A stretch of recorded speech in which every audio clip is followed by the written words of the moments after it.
you doing, all you beautiful sons of bitches? It's your boy Backseat here, coming at you with the second part of the Backseat Boys' first annual Christmas special. We got the same guys from the last video, so I hope you guys check out that video too. Organized Chaos thought It's a Wonderful Life is all about fucking fighting the capitalist pigs and whatnot. So here we got Anthony Gramuglia saying that the Polar Express is a Christmas movie train wreck. So, how many of y'all guys seen the Polar Express? I have. It's a great movie. I have. Yeah. I have. Not gonna lie. Always hated it as a kid. Really? Oh, Liberal. Really? Oh, no. You hated it as a kid? I just didn't like Crazy? it. I don't have these weird political takes on it. Oh my god. I actually fell asleep in this movie, but that was just because I was a dumb kid. You guys know what uncanny valley means. Like Yes. that's like, people have written about it. That movie It doesn't work. That movie is not in the uncanny valley. No, it is not. Dude, bro, that is cap. That is straight cap. No, it is not. Sahara, am I right? Is the animation uncanny?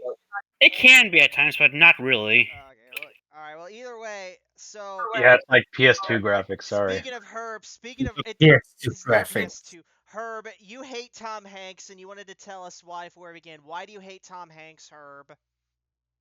All right, so well, first off, I was a kid and I watched that film. Shoot, what was it called? The Da Vinci Code. The premise of that is all about how Jesus was a man and he had kids and he was just a dude and he's not the Messiah. And that planted seeds of doubt that led me like down a path, and it was not good. This guy, like, it wasn't just a genuine or a benign sort of like this guy. He's an occult. If you know anything about the occult, you might have heard of Tom Hanks. He's not the nice guy of Hollywood. If he said it himself, if you knew what he's done, you wouldn't, you would call the police. The guy drinks the blood of children, and that sounds hyperbolic, but it's true. And if you knew, you might after. Oh my god, this is sick. Look up. All right, after you guys Tell them it's back. look up what Wilson means. Like, Wilson is what you do to kids to harvest adrenochrome from them. You cut off their faces. And you can see, Jay-Z and Diddy and Ellen DeGeneres, they're all wearing the Wilson because they're all on Epstein's list and they all know what Wilson means. And the guy's been on Cuties. He's a judge for, the Cuties, the toddler pageant show. Like, the guy is not. Oh, exactly. And so, I don't know. I might have to watch this movie again just to see if there are any sort of subtle, aspects to it that I haven't noticed before. But Tom Hanks is an evil man. In fact, just this morning, I woke up from a dream. I was in this dream, I was a softball coach for some kids. They're playing softball, and this one kid's like, "Oh my God, I'm so hungry. I can't. I haven't eaten anything today." And I'm feeling bad for this kid. And there's this dude in a freaking trucker hat, and it's Tom Hanks. It's like, "Oh well, if, kids who are hungry, they play a lot, softball a lot better. You want to keep the kids hungry if you're gonna have them play softball." And I realized it's Tom fucking Hanks, and I'm like, dude, are you kidding me? Like, I don't know. Maybe that's my subconscious. Maybe that's fate. I don't know, but I'm just saying. Spitting facts. I don't like this movie. I don't like this man.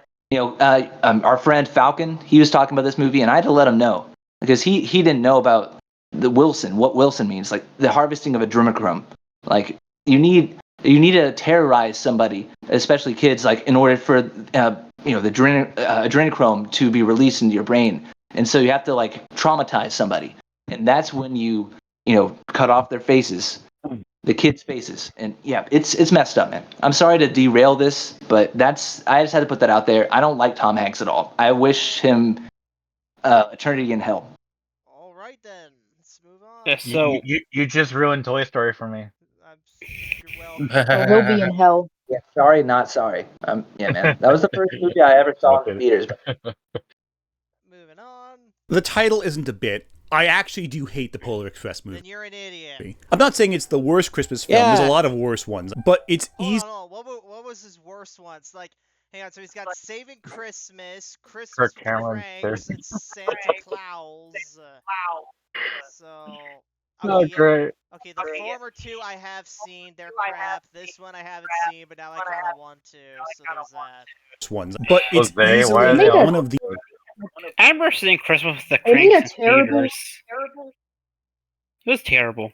They most made this disappointing movie for the Flash game, Elf Bowling game. It's a weird, Oh terrible God, movie yes, I have straight to seen DVD. that. Anybody know that? That's Oh one of the yes, I worst. have. That is Didn't the worst. didn't Mr. Enter make a video on that Yes, movie? he did. Yes, he did. Yeah, Funny as yeah, yeah. hell. That was funny. Anyway. films I've ever seen, right up there with Rob Zombie's Halloween. Now, for me, a lot of that resentment has to do with how much I adored the I mean, yeah, original those movies picture are book bad, but Jesus, man, this guy's soy.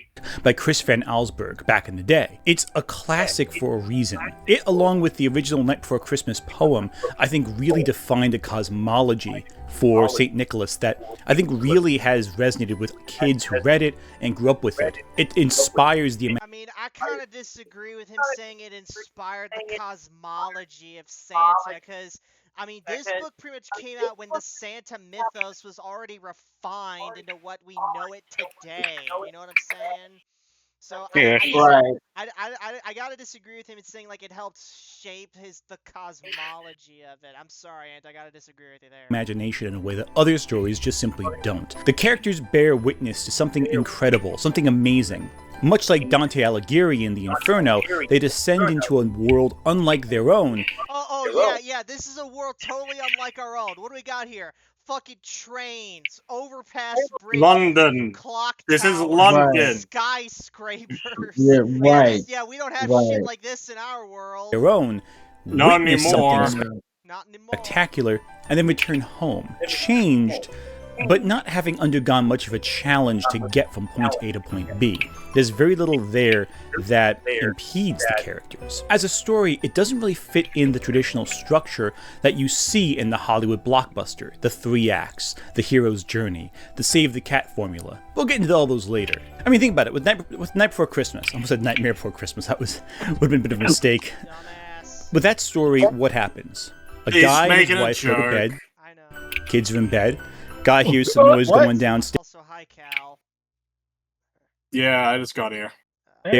goes check it out, sees a big fat guy breaking into his house, leaving gifts behind, stealing food, climbing up the chimney to escape. I mean, look, that's just a regular night in New Jersey, really. In fact, a slightly boring one at that. But A regular it night in became New Jersey. Bitch, please. A regular. Bitch, please. That's every night where I live. iconic narrative. With Polar Express, what's the story? There's a boy.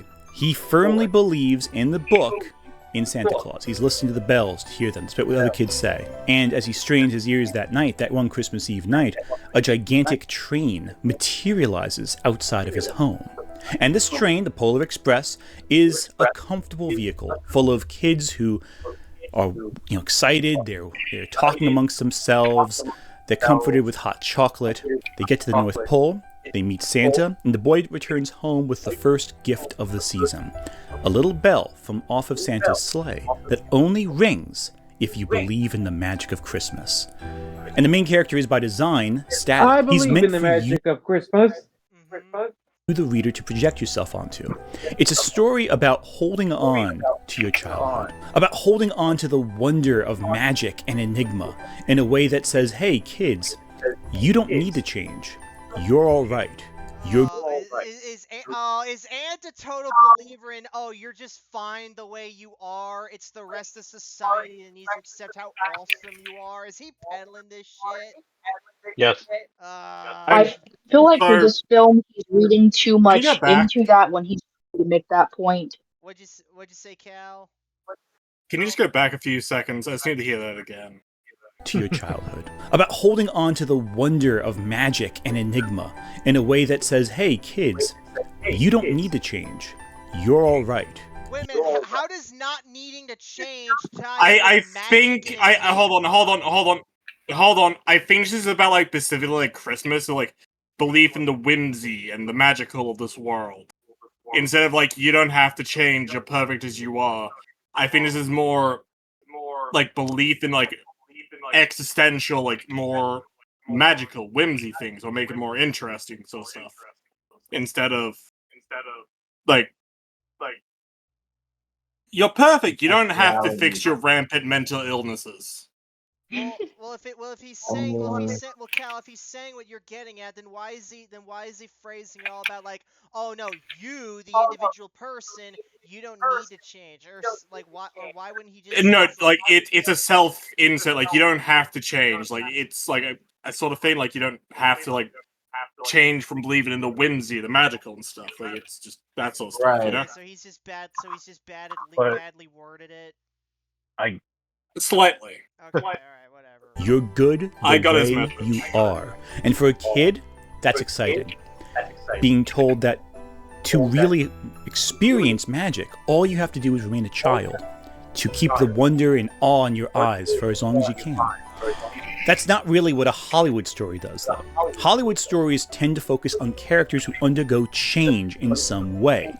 They are changed fundamentally by their experiences, and that's where things get complicated. Secondary to the plot of the book is the incredible hand-painted illustrations throughout everything. And they create this nostalgic winter vibe. It's so perfect. There's a realism to each illustration, but also an impressionistic vibe to it. One thing that strikes me is how small the kids look in relation to this larger, massive train, to the enigmatic expanse of the cold but warm North Pole. It's at once enchanting, but also comforting, because there's a sense that these kids may be small, but there are those out there that want to protect them, nurture them, and care about them. It's a sense of love that's vibrant. This sense of love is virtually missing. Yes, he is. Yeah. He is hyping. I've Like, read the just Polar doing Express too much. book, and I'm telling you, the movie is superior. I am telling you that right now, Ant. From the actual film. The reason the Polar Express fails as an adaptation is it tried to change the book to fit the Hollywood structure, to fit the 3-act, save the cat, hero's journey structure. Okay, Ant, the reason we have these fucking plot structures is because they're proven to work. You know what I'm saying? Yes. Yeah, I think he's getting more like this is like a different kind of story, but Hollywood likes this one for like its money reasons. I mean, think that's is what he's getting adaptations at. do. Yeah. I think he prefers the book over the movie, he absolutely does. which is good. Like it's good. Like it's good to have a preferred version occasionally, unless it's absolutely terrible. And look, He should have just. Look, it's one thing to prefer one version over another, but then it's another to say, like the inferior version is the superior version. Like, when I say the Polar Express movie is superior to the book, I'm not being subjective, I'm being objective when I say that. But whatever, that's just me. Yeah, I think a lot of people have not read the book, but a ton of people have watched the movie. So I think if his whole point is just about the book, he should have made a video trying to encourage people to read the book rather than a review of the movie. But Anyway, moving on. And in doing so, created one of the most meandering, annoying films ever produced. It is this film is not meandering. Expensive, overblown, over-budgeted piece of nonsense that makes you hate everything about it. It really is one of those films where, like, if you grew up with it, you have fond memories with your parents and your family at Christmas time, sure, but when I was a little older when it came out, I was like in, what was it, the middle school? So I was at that perfect point where something enchanting could have won me over, and something saccharine and underwhelming would have pushed me away. So where does the Polar Express go wrong? Many people might assume that the Polar Express was turned into a film by a big bye, Cody. studio system that, like, at Warner Brothers, who I think distributed the film, snatched up the rights like they did with every other film, like Harry Potter, their other big success at the time, and go, okay, another kid's classic, let's cash in on this. But actually, not quite. The rights were purchased in 1999 by Tom Hanks. Now, Tom Hanks read the book, The Polar Express, with his kids and thought, you know, I kind of want to play that conductor character. I think I could really do a good job with that. Oh, and I might as well play Santa Claus as well. And he went to the original author for the film rights. Van Allsburg, he was a little unwilling to sell the rights at first, but then he saw that Tom Hanks was the guy asking. And keep in mind, this is right after Tom Hanks starred in Saving Private Ryan. You didn't say no to the guy. Now, you're probably thinking, oh, well, he was in Toy Story. That probably meant that Van Allsburg was like, yeah, do a CG animated film like Toy Story. But actually, no. One of the terms that Van Allsburg had selling the rights to Tom Hanks was that the film had to not be animated. Given the art style of the book, it's clear that Van Allsburg wanted to maintain a sense of realism, a sense of physical wonder, and was like, listen, this won't work in your Disney-fied version of the story. It has to be live action. And Tom Hanks agreed. And after arranging a co-production deal... Bro, you do realize that this film cannot fucking work if it was live action. There's a lot of set pieces in this that would just have been really fucking impractical and way too fucking expensive. You do realize that. Animating it this way was the next best thing. Like the fucking... But I think it could have been very good if they did try to do a live action though as well. Yeah, if you did put enough money into it, because live action ones hold up real well, since he doesn't want it to be traditionally animated. I think CG was the best medium between both ones, like spending a lot of money compared to not spending a lot of money. Yes. With Castle Rock Entertainment to, co-produce and co-finance the film, Tom Hanks turned to his first choice as director, Rob Reiner. Rob Reiner was coming off one of the greatest film runs any director has ever had until 1994 hit, and he made North, which completely derailed this whole thing. The worst movie of 1994, the movie that Roger and I each would least like to sit through a second time. The single worst picture of 94. It's called North, directed by Rob Reiner of all people, written by Answai Bell. I think I like it even less than you do, if that's possible. When it came time to write my newspaper review of this movie, I don't know, something just came over me. My fingers on the keyboard had little minds of their own. I was rolling along, writing my usual scathing but civilized comments, when suddenly a sinister inner force took over and I found myself typing, and I quote, "I hated this movie. Hated this movie. Hated it. Hated every simpering, stupid, vacant, audience-insulting moment of it." Unquote. And again, it didn't look at the time like North would really derail Rob Reiner's creative genius either, because Rob Reiner, after doing North, also released The American President, which became kind of a blueprint for the show The West Wing. So Rob Reiner was still at the top. I'm not sure about that, but whatever, Ant, I'll take your word for that. Top of his game. It was a big stumbling block with North, but he was still seen as a, someone you brought in. What is North? It's a movie. So Elijah Wood plays a kid who doesn't like his parents, so he goes all over like the country, like trying to like find new parents to adopt him, and it's just fucking stupid. Oh. Yeah. Dude, that's peak cinema right there. Yeah, peak fiction right there. Oscar-winning films, and he had a lot of talent. A lot of his films leading up to The Polar Express honestly told me that he would have been perfect too. 3 films in particular: Princess Bride, Stand By Me, and Misery, all of which were Rob Reiner-directed films. Princess Bride, much like Polar Express, is a fantasy story, and it is whimsical, and it is a little silly, but it also has a lot of sentimentality and heart. The writing is perfect. It's a great adventure film for families and for older people reminiscing about the stories they grew up with. Stand By Me, however, is also a lot like The Polar Express. It's a story told from an adult, looking back on his childhood, and it's nostalgic, it's warm, it's sincere, the characters talk like kids, there's a lot of humanity to it, but there's also a lot of melancholy to it, a sense of loss for what once was, and I think that really hits the nail on the head with the tone the Polar Express captures, where the adult, looking back at his childhood, reflects on how the bell still rings for him, whereas all his friends and even his sister can no longer hear the ringing of that magic bell. There's a nostalgia to it, a sadness. But I think the one film that indicates to me that Rob Reiner would have been perfect for this was Misery. Now granted, Rob Reiner didn't write Misery, that was Stephen King. But with Misery, Rob Reiner directed a film that takes place in one room where one character lays on a bed for the whole time, and it's absolutely thrilling. At no point is that film boring, and in fact, you're on the edge of your seat the whole time. Reiner knew how to take a story centered in one location and tell it in a way that was compelling, interesting, and very meaningful. And for that reason, I think he would have been perfect. So naturally, Rob Reiner left the project after things stalled in the early 2000s. It was set for release in 2001. Things happened, and Zemeckis was brought in. Now again, Zemeckis, on paper, would have been perfect for The Polar Express. He had just directed Tom Hanks in 2 previous movies, Forrest Gump and Castaway, and they were both seen as masterpieces of their time. And while people have kind of, gotten a little harsher on Forrest Gump over the years, at this time it was seen... What are you talking about? What do you mean people have gotten harsher on Forrest Gump over the years? What the hell? Yeah, some people don't like Forrest Gump. They say like a bunch of things. What, he's an ableist stereotype or whatever? Some say that, yeah. Wait. Some people say it's a bad depiction of retards. I mean, there's certain groups of people who go like, oh yeah, it's a fucking great movie, like one of the best movies of all time. It's about a man being cucked by a woman who goes around sleeping with everyone, gets AIDS, and pawns a baby off on a retard. It's stuff like that. Oh god. So basically, the same type of people who we shouldn't listen to, but they're right wing. Yes.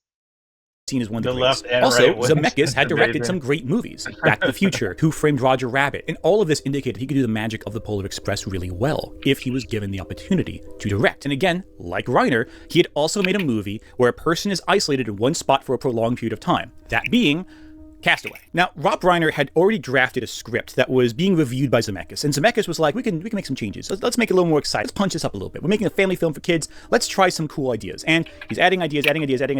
He added more scenes involving the other kids, for example, specific kids throughout the script. Okay, on paper, that sounds good. He added a new original character, a hobo who exists on the train. Maybe it's a ghost or spirit. Do you believe in ghosts? Yes, Okay, Zemeckis, that's a little weirder. Who's gonna play it? Oh, Tom Hanks is gonna play him. Okay, so Tom Hanks is playing half the cast at this point. Okay, that's cool, I guess. So how are we gonna do this?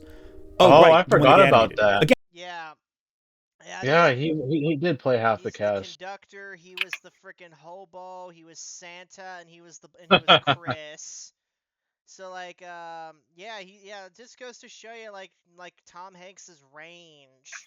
Again, Van Allsburg had said, hey, I don't want my book to be animated. By this point, the rights were already out of Van Allsburg's hands. It was in Zemeckis' hands now. With performance capture, you can create any character you want in the computer and have any performer perform that part. So, okay, Zemeckis is doing something a little different. All right, motion capture, pure motion capture, a process that had not really been done all that well at that time. These were effects that were not perfected yet, and in fact were only becoming popular thanks to the release of a film by one of Zemeckis' good friends, Peter Jackson. Now, granted, there was some motion capture work before that, of course, but you gotta keep in mind, at this time in the 2000s, CG animation was really unpolished. A lot of people like to point out the Pirates of the Caribbean and say, oh, look how great effects used to look. Look how great the effects were back then. Can you go back to that? Well, no. The reason you always point out Pirates of the Caribbean is because you're ignoring all the exceptions. CG effects at the time were really rough. Look at the first Harry Potter. Look at the first Spider-Man. Those CG effects were extremely difficult and often were shot. So basically, because older movies had crappy CGI, we should just freaking... What is your point here, Ant? This guy's Spider-Man was perfect. His point is that if it has crappy animation or it has crappy CGI, then it's no good of a movie, and you should never give movies a chance. Basically, the whole movie. Basically, the whole video is just that. Yeah. On this shit now. I'm gonna speed this up even more now. He's waffling. I would just stop watching the video like I'm about to. I'm gonna go. He This hasn't is even just. really gotten to the fucking film yet about why it sucks. No, Cal, you need to stay for every. He's waffling. I have free will, man. I have a lot of it. Have a good one. Let's all right, bye, Cal. Let's just skip to what he thinks is good about the film. How about that? Now, I do want to point out a few positives here, because I'm going to get very negative, because I actually hate this movie. What's some good things? Well, the film does have some great music. Mainly because it echoes the leitmotif of the only good song in the movie. I think the opening scene, the ending scene, and the scene where the boy meets Santa Claus, those are really enchanting. I love them. They're beautiful. They're also the only scenes from the book that are directly adapted. And even then, because of the context, they're robbed of their magic. I think Tom Hanks is good in every single role. Well, hold on, they're adapted direct from the book, therefore they're robbed of their magic. What's the what? I thought you would be happy with that. What the hell, bro? This guy's never happy. I love his subtle irritation. As adapted as I don't know. The conductor especially, because it's clear he's trying to guide the kids down a certain path, but he's also playing a role. He's playing up the, oh, I'm so irritated, oh, I'm so flustered, I have to get there on time, oh, we're running late. And there's a sense of continuity and characterization that is more in detail with the conductor than any other character in the movie. He is the only character who seems to have more than one primary emotion. Consider that. Now No, the other characters display emotion throughout this movie. What the hell are you on about? Yeah. Because he saw this movie, right? So he's saying the kids. He has not seen this movie. I'm gonna be honest. He did not watch this movie before he made a review. He probably saw it once when he was 13. I'm not talking about this cut. I'm talking about you seen it, right? So the kids don't show any. Yeah, I've seen it. Yeah, the kids show more emotion than just one. Like, yeah, I don't remember, but I'm sure that's not how the. Dude, I haven't seen the movie recently either, but I know for a fact that the kids show more emotion than just their one. Everything else. The big problem with adapting the Polar Express, as I mentioned up top, is that the original story doesn't fit into the standard story structures that most Hollywood blockbusters fall into, especially a film this expensive. Because if you're going to make a film this pricey, you better follow the structures Hollywood wants in order to return a profit. No, it's not about what? It's not about following the structure to make money. It's about following the structure because they've been shown to work. That is why we have these structures. Do you understand that? It's not to freaking... It's not about making money. We're not talking about making money, damn it. Structures do exist for a reason. They're Well, popular. even if it People was, respond what's wrong warmly with to them. In fact, some critics confuse adherence to the Hollywood structure as merits of quality of writing, when that's not the case, as we see in the original book. I did compare it to Dante's Inferno a little bit, and that was not accidental. They are very similar stories in terms of structure. A character meets a figure. In Dante's case, Virgil. Yes. In the Polar Express's case, the conductor. And they meet at a crossroad in their life when their faith is at its most vulnerable. They're taken on a journey into ascend into another world. Looking way too fucking Wait a minute. It's been a while because like I read about this shit in high school, but I don't. Are you really trying to compare these? He's really trying to say that he's saying that fucking the Polar Express is a similar plot structure to fucking Dante's Inferno. Wait, what? Can you remind me what happens in Dante's Inferno? It's like the gates of hell, right? Hey guys, Dante goes through hell. Yeah. What the fuck? Dante goes through hell, and at different layers, he meets like different people from either like from history or his from time history period. or his time period. Yeah. World. Okay, I'm here. Did I miss the show? Oh no! Oh no! You didn't. No. We're just getting into the meat of this one here now. Are we in the show right now? Are we on? Are we on live? Are we live? No, we're not live. We're just recording this video. Okay. We're recording a video. Okay. Yeah, we're just recording. All right, here we go. Going to the North Pole in the case of the boy. This does not follow either the heroic journey or the Save the Cat structure. I know what the hero's journey beat is. sheets that all screenwriters follow. With the hero's journey, the way it starts off is that the hero is called to adventure. They may deny the call at first, but they travel anyway. They go through these various systems of adventure. They encounter some new friends, and when they're about to get what they want, something comes in to turn the tables, to send them flying back. They face great adversity. They face great loss, but then pull themselves up and succeed in return. Is he really? Wait. Hold on. I'm about to predict this whole video. Right? Joseph Campbell. So he's upset at the Polar Express, right? Yes. Because it doesn't follow what Hollywood does. Is that what this whole video is about? No, he's basically upset that Polar Express does follow it when it didn't in the original book version. What? He's basically upset that the Polar Express is being forced to fit like a model that all other films get. He's basically whining that the movie's losing its uniqueness, basically. Oh my goodness! Everyone, bro. I wouldn't say everyone, right? When I say this statement, but when I say a good portion of people say that the movie is better than the book. Yes. But the problem is, he thinks that the book is better than the movie. Yes. The book literally has nothing going for it. The book is literally just the summary of events. Oh, it's like whoever said this, like what he could have just made a video of like how the better than the. But yeah. Yeah, he could have, but he didn't. He could have done something smart. I mean, just the same guy that tried to say that forced diversity doesn't exist and failed to do so. Yes. And then he tried to frame me as a racist. Like, literally frame me. This diverse cast, you're a racist? Who is this guy? Movie critic? Anthony Gramuglia, this motherfucker. Tried to frame me as a racist. I'm never letting him live that down. I distinctly remember he tried to frame another YouTuber as evil because he kept saying that because Anne tried to say that the Cenobites from Hellraiser weren't evil. Yes, he tried to say that the Cenobites aren't evil. He's never living that down. Turn home with the quote-unquote amulet, with something to represent their adventure. Very simple structure. Polar Express, the book doesn't follow that. Kid's call to action, sure, doesn't really hesitate. He arrives at his destination, defies all the gathering of allies, all the misadventures along the way. He gets to his destination, is handed the amulet, and then comes back home. Doesn't follow the hero structure. It's a fucking bell, dumbass. Sure. Because it's not waffling. Well, he's talking about the hero's journey. Oh, okay, never mind. It's a monomyth. It's a monomyth. A little different. This is based on a very iconic book for screenwriters called Save the Cat. And I'll show you the beat sheet right now. This is the Save the Cat. Act 1, 2A, 2B, and 3. Yeah, this is all the hero's journey. general structure, it's very similar to the hero's journey, but slightly different. Because with Save the Cat, it breaks down to what page these events should take place at. Act 1. Introduce the characters, set them up in their normal environment. The theme has to be stated by the 12th page of the script, or by the 6th page of the script. Goodness. Oh my god, who gives a shit? Oh my god, okay, I'm speeding it. Oh my god. Do we want to put this on 1.75?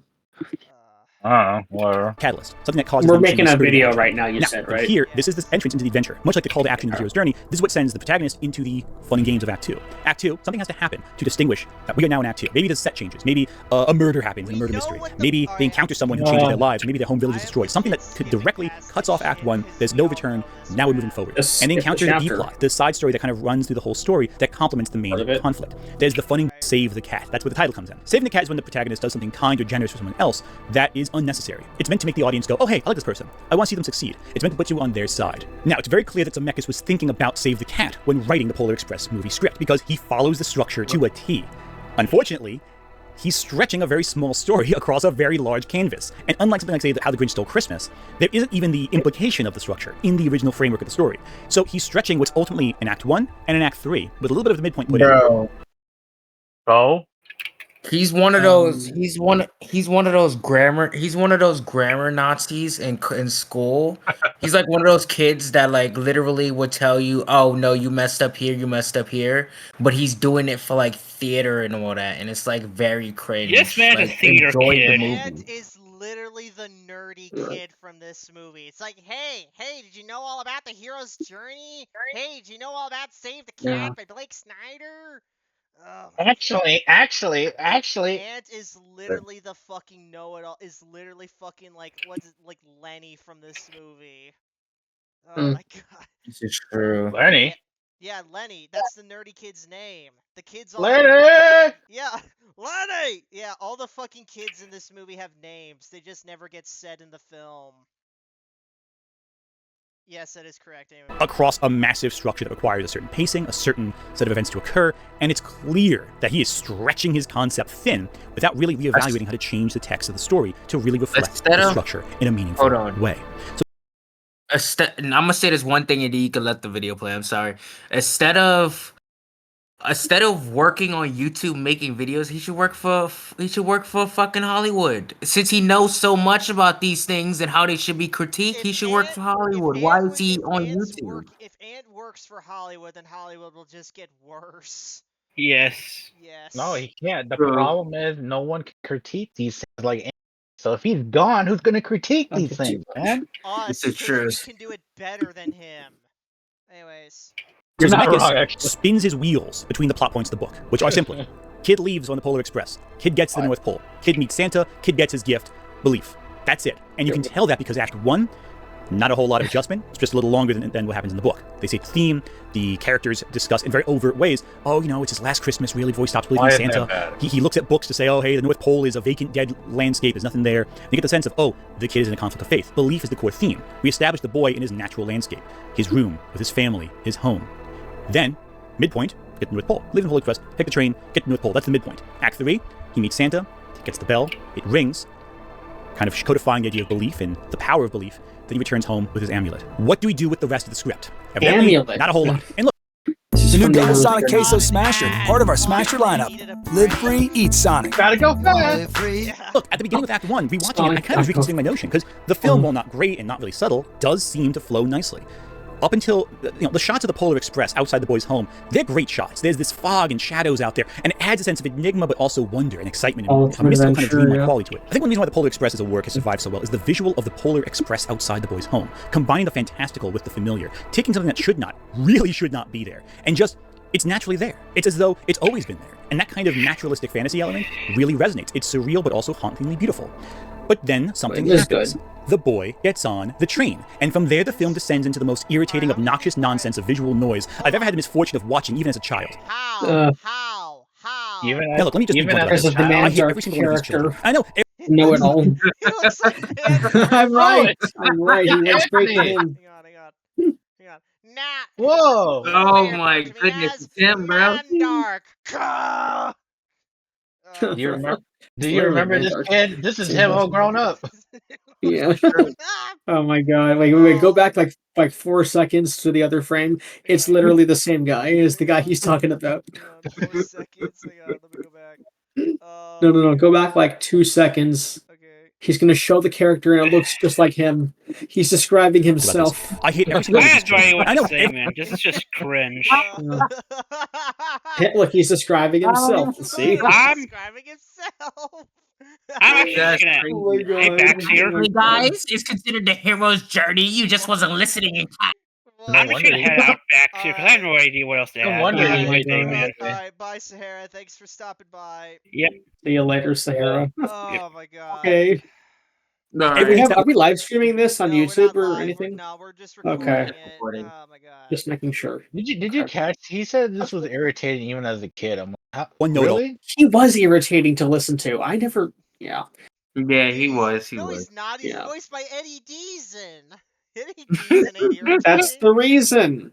kid. And yeah, sure, I'm also aware that Lily. It's Is that Lily, Pokemon? fucking Lily. So aware that Wait, Lily is that Orchard the mummy? I was Is that- likely what know is that, kid the and tried to mummy? boys I've ever had the misfortune of watching even as a child. Now look, let me just be blunt. Brendan Fraser, the mummy. He's about to bring up Lily Orchard. He's about to bring up Lily Orchard, and he hates Lily Orchard I as don't much know. as we do. Okay. Get Lilo to this. About this. I hate every single one of these children. I know everyone hates that one know-it-all kid. And yeah, sure, I'm also aware that Lily Orchard one time said I was likely know-it-all kid and tried to fade in my face over his face to annoy me or be a jerky, whatever. That's That's not soft. at least that kid has an arc. Cthulhu. You know who that kid's personality is.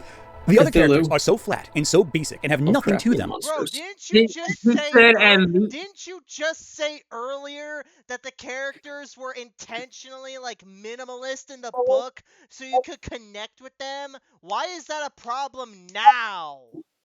He just I said. feel like wait, how many subscribers does he have? Because he seems like an amateur.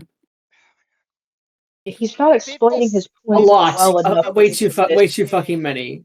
Way too many. Way too fucking many. Way too fucking many. Okay, 56,000. Okay, great. It's like, bro, didn't you earlier just say that like the kids were deliberately made to be as minimalist in terms of personality, so that way kids could They were connect with them better? Yo, you They know were what's made the to funny be thing? relatable. Yeah. You know what's the funny thing? He said Lenny was the only character in that whole movie that had a personality. This is crazy to me. This is. Oh, I thought he said there Lenny. was I don't even know which one Lenny is. Which one is Lenny? Lenny's the Oh, And tried to wait. fade in my You know face what? They over don't his even face give to the main character a name. It's fucking Jigsaw. annoy me or be a jerk. Jigsaw. This isn't from his Has been video. Hotel and Cthulhu. This isn't his video. It's fucking Lily's. Whatever. But that's not important. Why At is least that kid Cthulhu in this? has an arc. You know who that kid's personality is. The other characters are so flat and so basic and have nothing to them that I could afford some irritating personality. The problem is I was searching for it. I was looking for any hint of character, and there's nothing there. They are. You just didn't look hard enough.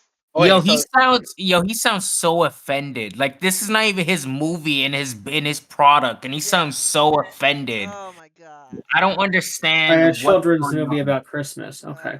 I was looking for any sort of personality. I found it, but I still didn't see any. What?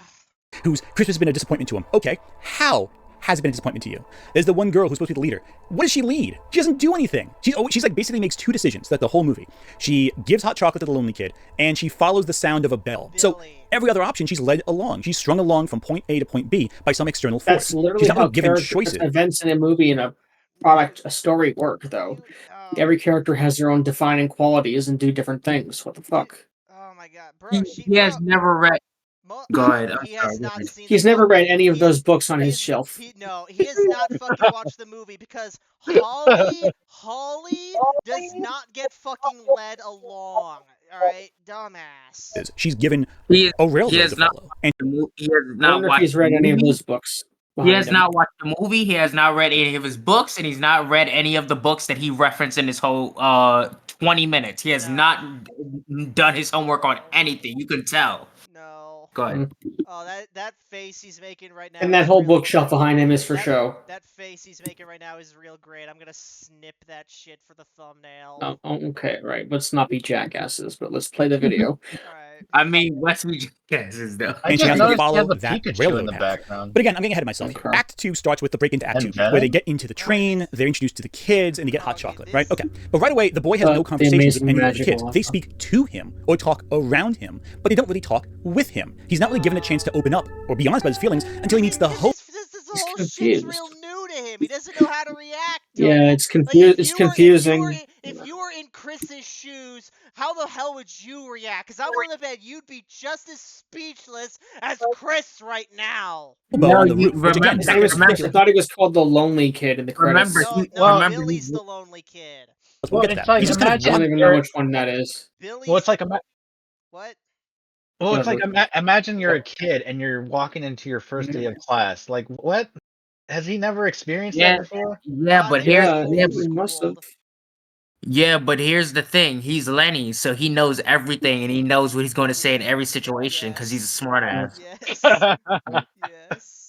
watching everyone else and making decisions and acting, but you never get a sense of how he interacts with anyone else. And because of that, and you might miss this, none of the kids introduce each other. They don't have names. They don't have identities beyond... Yes, they do. They're in the fucking manual. Oh, there's the kid who's lonely. And there's the kid who's a know-it-all. the There's the girl credits. who's like a leader, quote-unquote. There's no actual names, so you can't even get intimate with the characters. And if the characters don't care enough about each other to at Bro, least... again, earlier in the video, you said that the characters not having names and not having personalities, it was a good thing in the book because it allowed the fucking kids watching this to insert themselves in the fucking plot better. Why is it a problem? Yeah, for the that's really what movie, relatability. but not for the book.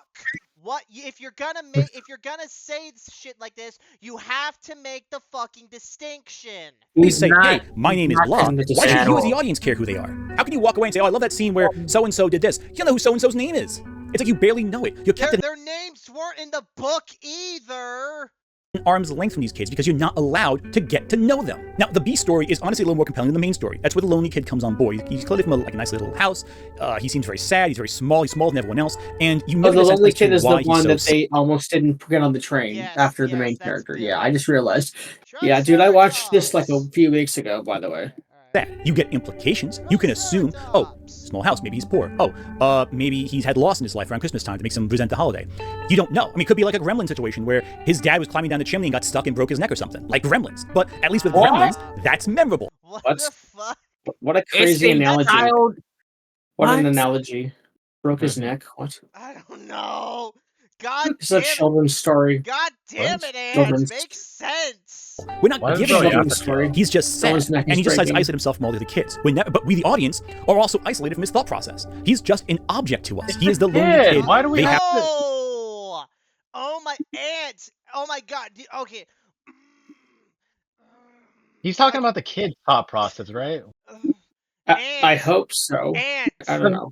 No. It's not hard to figure out a kid's thought process. What do you Ant? It's like, are you that oh my, you know, it's Yo, like bro, If you continue down this path, you're gonna have an aneurysm. Maybe we should turn it off. They have to drag into the You're gonna have a stroke. But he's not really given a Bro, personality for us to project upon, to be intimate with. Now, the first main conflict are the tickets. I mean, I'm so already see, what having, happens like, is when they're given hot They're chocolate, having they a get the hot chocolate stroke. scene. I haven't forgotten Yeah. about that. The one girl, Yeah, she's like, my the kid needs a car keys, head doesn't have his hot chocolate. Let's go bring it to him. And the conductor guides the girl over there. And the boy, the main character, sees on the girl's seat, oh, hey, she left her ticket behind. And so naturally decides to give the ticket to the girl. Unnecessarily at that. There's no reason to do that. You can assume, oh, she'll come back, she'll check it safe and sound there, no reason to worry. But the kid runs out with the ticket and loses. Now the girl's in trouble. Now the conductor's like, oh, you don't have your ticket, oh, it's too bad, let me take you right this way, young lady. The reason and he lost the boy his thinks now, ticket is so that there can be an adventure had on the roof of the train with the old man in the call. Dude. Well, Noah, this guy never watched a movie, so he doesn't know any No, of it. he just doesn't know how structure works, and he's talking about the hero's journey. I don't. Oh my god. Oh. And he's talking about how things should have happened, but in reality, they happened so that the story could be told better, and the way that it was, it could be told at all. Okay. All right, and Oh my god. your little girl out in the Arctic Circle somewhere. It's gonna dump her Poor out in the Joseph snow. Campbell And is so this rolling whole big over in his sequence- grave right now. I don't even know. Is Joseph Campbell actually dead? I think we'll check. He is dead, yes. comes around. We Yeah, know the he's whole rolling time. over in There's his no grave. way this girl's gonna get hurt. She's totally safe. There's nothing about the situation that's gonna cause her harm. But we gotta go around the train and get the ticket back to her because the ticket happened to fly back in. And, through the whole series of events, the whole long sequence with the tickets flying around nature. It's by birds, it's by wolves, it's in the snow, and it falls right back happenstance into the magic train because that's something we cared about. And it's like a 5-minute sequence. We watch this ticket fly across the Arctic. 5 minutes that could be spent establishing characters, having the characters introduce their names. But no, it's all this flashy, unnecessary sequence for a conflict that's entirely unnecessary and doesn't actually tie in with anything going on. Now, to make it even more frustrating, the sequences used for this nature-long ticket flying scene, they're lifted from the book, but the scenes in the original book are calm shots of nature, meant to emphasize the warmth of the train versus the coldness of the Arctic. That's your interpretation. Yeah. Dude has too many issues with too many things that don't matter. It's just some wolves and trees, bro. Established scene, I know, established it's setting. so killing. Keep this in mind. This stillness will become very relevant later when I discuss what I was hoping the Polar Express would be. But it's very disappointing to see how this still calm moment became an action set piece in the adaptation. You understand why he left? This guy's insufferable. Go ahead. Going to throw the girl into the Arctic Circle. Yeah. He brings her to the front of the train where she's steering, she's pulling the gas, she's having fun. You know, the kid was never in any harm's way. And the sequence of trying to get to the front of the cart, to get to the girl and all that, where he encounters this hobo who gives him this existential discussion, none of it actually matters. None of the flash, none of these heavy percussion sequences, you know, because the soundtrack is blasting the whole time. Like it is doing third act intense final mission stuff. Like the whole way through, and you are feeling, oh, we are on edge, this is serious business, something big's gonna happen, and it fills up nothing before transitioning into a sequence of roller coaster ride scenes, essentially, where the Polar Express apparently is built on, like, King Ka, I guess, where it's going up and down across a lake. Who builds a railroad on a lake, by the way? I know it's a magical railroad, you're not supposed to take it too seriously, but why would you put the railroad tracks under the ice on a lake? I know that, like, oh, the lake froze over. Why wouldn't it's so you? ridiculous. And, it's like, fun. you could build the massive roller coaster ride tracks over what, nothing? But you couldn't do it over the lake? It's one of those things where it's like, yeah, I know it's magical, but it's so unnecessary. Because it creates a sequence that takes place when just like how the ticket gets lost and comes right back to the train. Make a fucking hour-long video that's these sequences fill up the entire unnecessary. I'm trying to understand his logic of why the ticket going missing didn't have to be happen because it's a magic train. So the ticket coming back to the train is magical and fits the narrative, the storytelling pattern of the monomyth. Yes. So like, why? Can we agree that this guy has no friends? Can we just all collectively agree that no, I haven't watched enough. Friends. It's just sadly maybe I watched too much. Sadly, they're retards like him. No, his friends are right there in the background. The Pikachu, Venom, his fucking toys. Dude, you think like his actual like buddies he collabs with? I know he collabs with like some fucking furry guy named Krim or whatever the hell. I think he's just a fucking AI or whatever the hell. Just puts the voice in the modulator, programs it up. Did he actually compare it to Dante's Inferno earlier? Was that really something that I just saw? Dante's Inferno. Yeah, I remember when you, me, and Shell watched his fucking Luck Pup's here. Luck Pup, remember when we watched his fucking Ranma video and he compared and he brought like those two friends of his on?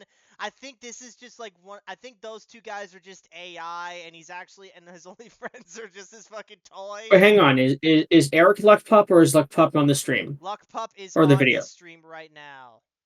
Wait, send me the link. I want to see the link. She's Doduo. Where is it? Where? Queen Luck Pup. They're in here. Yeah, Luck Pup's here. She's the Doduo. Oh, they're in stream text chat. I thought you were saying they were in. There's a stream we're streaming to. I can't believe that this guy's a like real human being, that he's on the same like race as me. Like this is ridiculous. Yes. This is actually ridiculous. Can I have a link to the stream if there is one? There is no stream. At a certain point, you're like, okay. I don't know who these characters are. I don't care if they're in danger. I don't care what's happening. I just want to see these kids act like kids.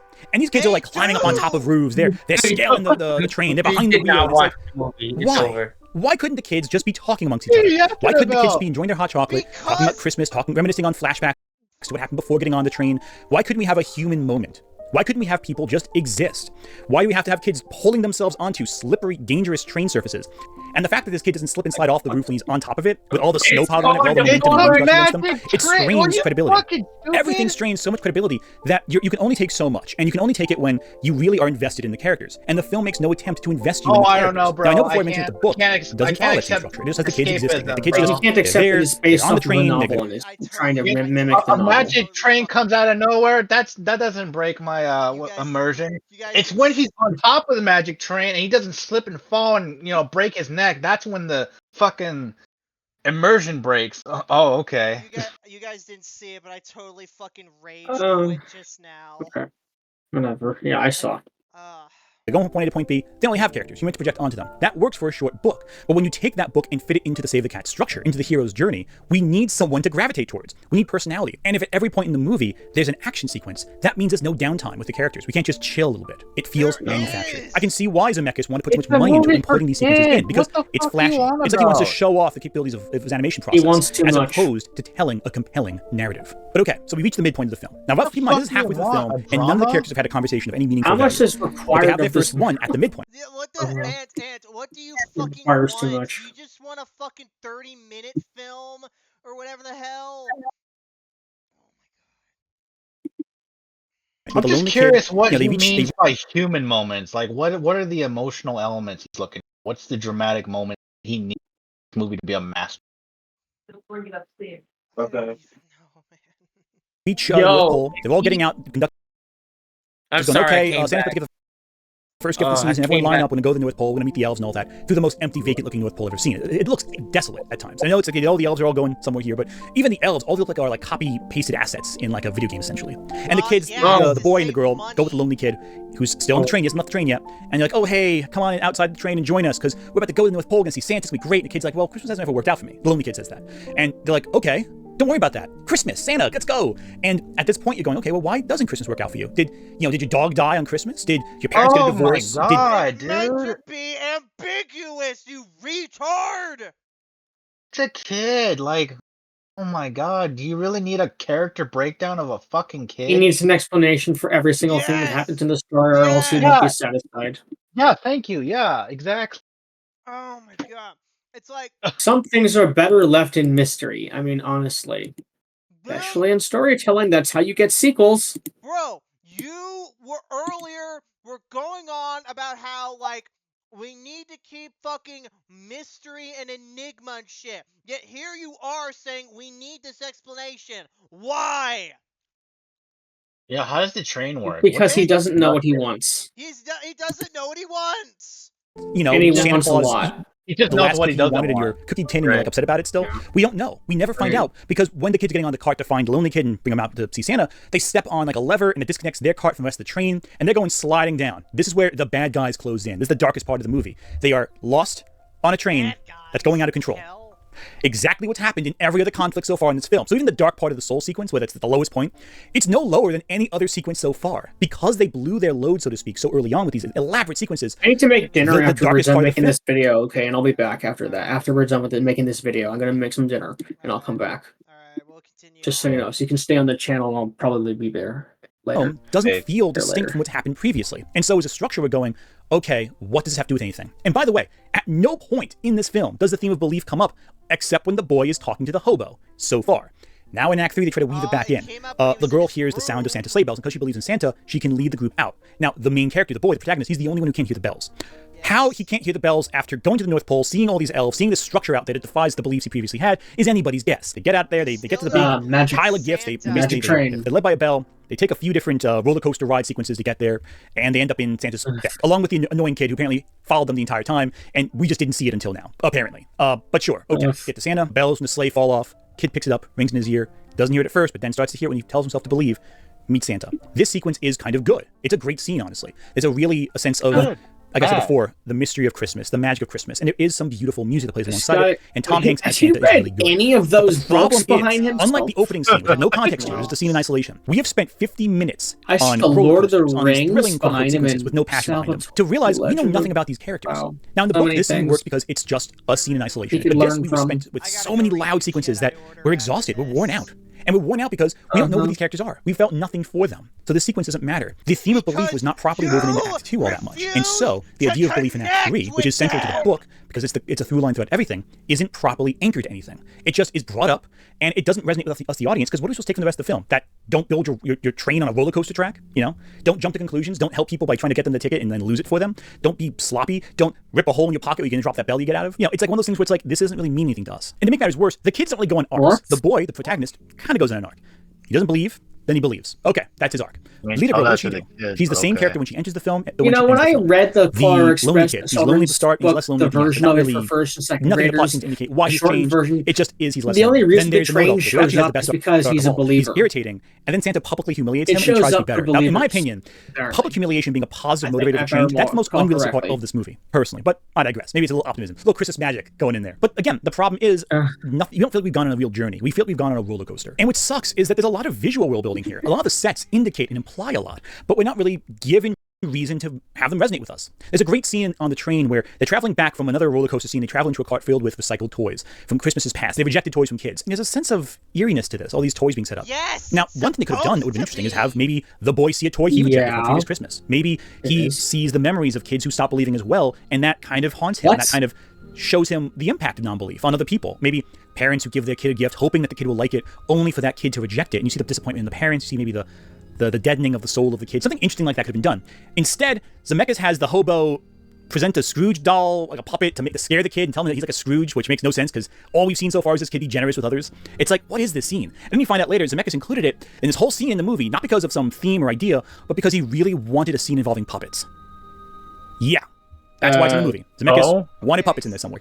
It can also be about... Why is this roller coaster scene in there? Well, Zemeckis wanted it there. Why is this big, elaborate moment here? Well, Zemeckis constructed the set to lead us to this one sequence. Everything is a set piece first, and an idea needs to be second. explained. So, Oh my god. what about that hobo character? But it can't Why be did Zemeckis add this character? He does simultaneously. nothing. He's given a lot of build-up. He's given a lot of scenes where he talks to the protagonist. But none of the dialogue scenes he has with this kid actually fit into how the boy resolves his conflict. Because he resolves his conflict of belief by seeing Santa and hearing that they'll not why can't this movie be about nothing that Hanukkah? Ghost says. I know You he's see all what I seeing did is there? I'm believing and doing all the that. same thing he's But doing.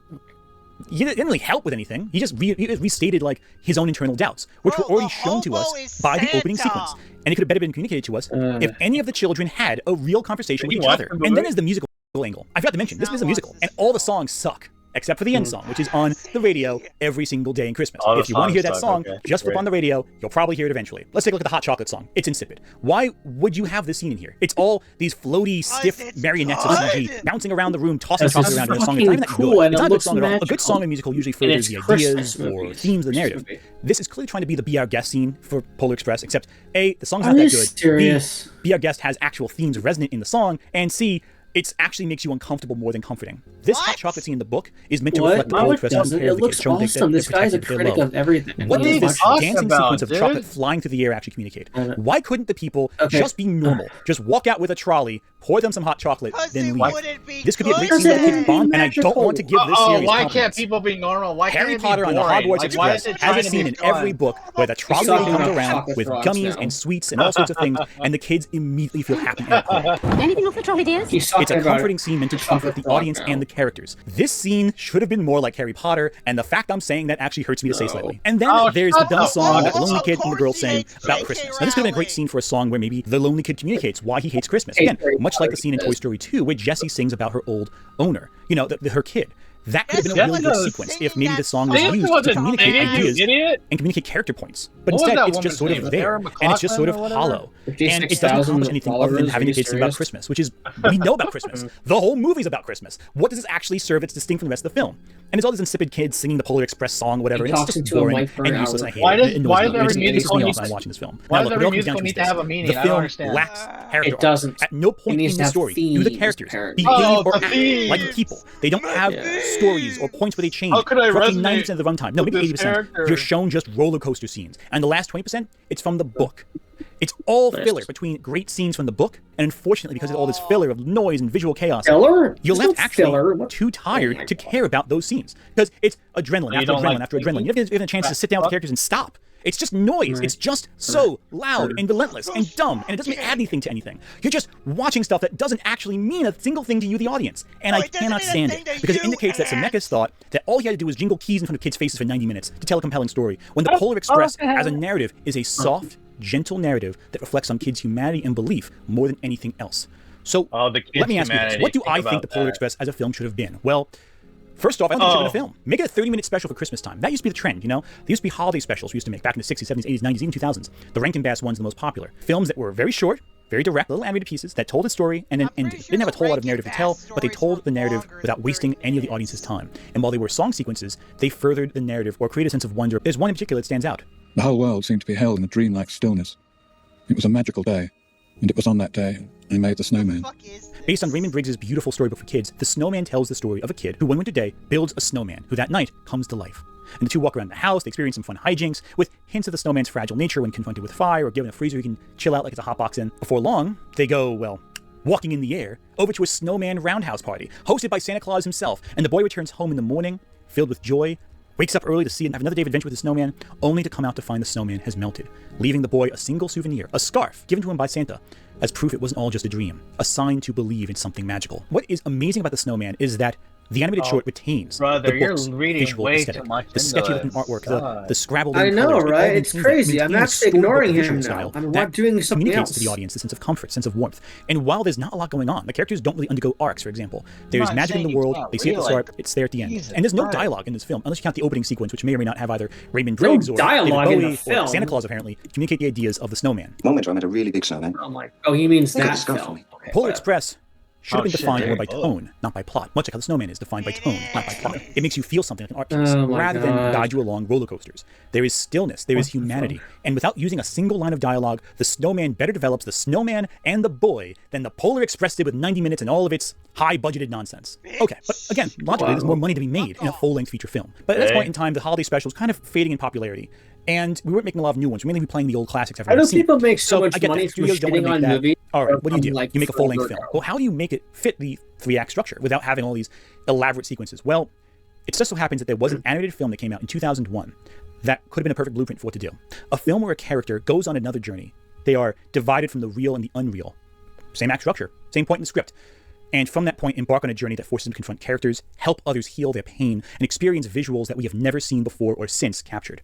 And that movie is Spirited Away. Yes, I know saying that Polar Express should have been more Spirited Away is a bit of a far-reaching statement. Of course, every film can be more like a Miyazaki film. But what Spirited Away does so well is it captures a sense of stillness, of comfort, but also of fear. If Zemeckis wanted to capture this thrilling sense of the wonder, maybe using fear in certain sequences or thrills, he could have done something more like Spirited Away did, where the thrills are character-centric, where each threat the character encounters... You're not even in the same genre anymore. Each episodic threat communicates it's not even the same genre. It is centered around an idea rather than visuals. And while the visuals are incredible, it's not really about the visuals. It's about what the scene represents to the character Chihiro and her journey through the narrative. We see her go from this kind of bratty little, like a girl, like a kid, to being someone who has to deal with the maturity of helping others, of being empathetic and understanding her relationship both with her family, but also with the natural and supernatural world. It's beautiful. There's a scene in Spirited Away 2 where they go on a train, and it's one of the most beautiful, haunting scenes I've ever seen in animation. It's still what it needs to be, and takes its time without showing anything happening. Why did the train have to be so noisy in the Polar Express? This is not the same type of movie as the Polar Express. He's lost his throughout mind. the narrative. Well, I don't know. Maybe he likes jingling keys in front of the kids, I don't know. But Miyazaki understood that you don't need thrills. What you need is humanity. And when thrills do come in, make them thrilling, make them spectacular, make them unique. But remember to not forget that the calmness helps bring into contrast the thrilling moments. Polar Express is all roller coaster, but without any humanity to ground it, it becomes untenable. Another great example, My Neighbor Totoro, another film where these kids go to a place, encounter something magical, and that magic is enchanting. And the film communicates this really well with these two girls. Yeah, why did they that, never like, directly JoJo's talk about what Bizarre bothers them. Adventure, They're more or, like, interactive with Joseph nature. I'm just gonna be honest, I'm gonna say it again. He's literally describing himself when he describes how the older that sister is know-it-all worried about kid. their mother who's in the hospital. And that fear makes her act sometimes a little irrationally or maybe a little harshly to her younger sister, who's just too young to understand what's going on. And that humanity, that thread is really heartfelt. It's one of the reasons why My Neighbor Totoro, I think, is underrated in some circles. It doesn't have a bunch of thrilling sequences. It's very beautiful and silent and silly and still, but there's a lot of human emotion on the undercurrent of that narrative that I think really works. The big problem is ultimately that Zemeckis had to make a studio film, and Miyazaki doesn't care what his audiences think. He just puts whatever he wants on screen, and it happens to be incredible. But he doesn't have much of it. He doesn't really think of his audience's needs. He thinks of the art first. Zemeckis and the studio system clearly don't do that. The film had to be structured around a certain cinematic style that was popular, is popular. But he just went about this in a way that just felt sloppy. Why not make the characters characters? Was he afraid the kids would get bored? I don't know. But the adherence to this structure, following super things that worked previously, it's only hurt films. By adhering that you must follow a certain film structure, yes, you will market to a wider audience, but not all stories fit in this formula. Sometimes they work better without it. And sometimes, especially films driven by tone rather than characters or plot, the structure actually impedes what you can do. The problem with Hollywood is that they take stories and have to tell them in a certain structure for the general audiences. Take, for example, Netflix's upcoming adaptation of The Electric State. The Russo brothers are adapting this 2018 graphic novel of the same name by Simon Stalenhag. The work is this haunting, beautiful look at a world that's been utterly devastated by robotics. The horizon is littered with these hulking behemoths of capitalism. And it's hard not to see this. Hulking behemoths of capitalism, it's just giant rubber ducks! Okay, we're done, right? Like, We're fucking done. I'm done with this motherfucker. Okay, that's enough for the video, I guess. He's lost the plot at this point. I don't understand where he's.